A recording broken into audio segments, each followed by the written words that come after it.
Gold and silver are made into thin threads and then transformed into patterns using the technique of weaving, followed by decoration with pearls or gems. Then, an imposing ornament comes into being. This art is called filigree inlay, which has a history of over 2,000 years in China, and was once exclusively for the royal family.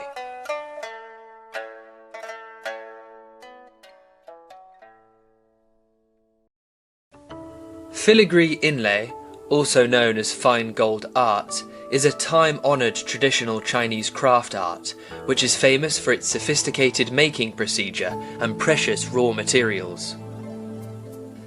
The making of filigree inlays generally goes through 8 procedures, including nipping, filling, piling, laying, knitting, knotting, inlaying, and jointing. Every procedure can further involve numerous tactics.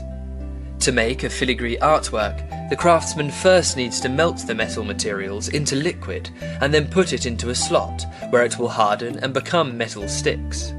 The craftsman will then stretch the metal sticks into threads called su si. The surface of su si is smooth. The next step is knitting 2 to 3 su sis into a flower thread.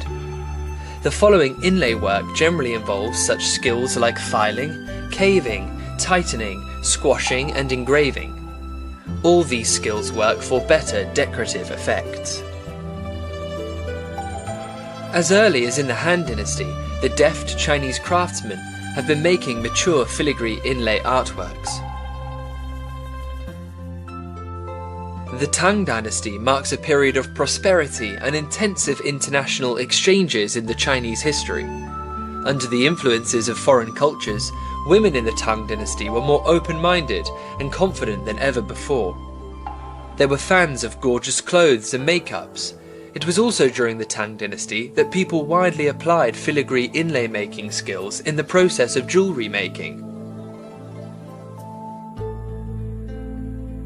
The Ming Dynasty was the golden age of filigree inlay art.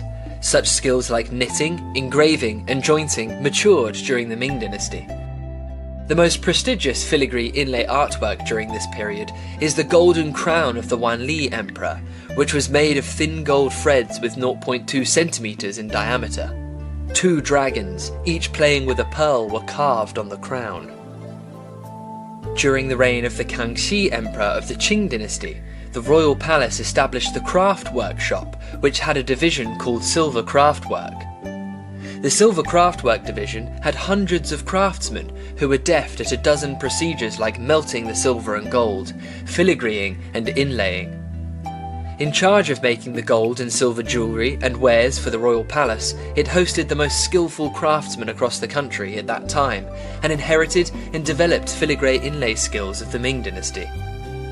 The Silver Craftwork division also absorbed some elements from the craft arts of minority ethnic groups and played a significant role in the history of Chinese royal palace art.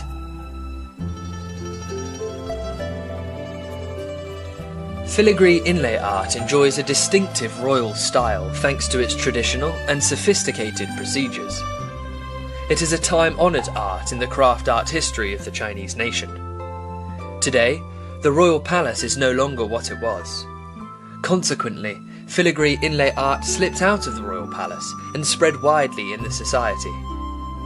Thanks to the craftsmanship passed down through generations, filigree inlay art is embracing its renewed vitality and glaring charm.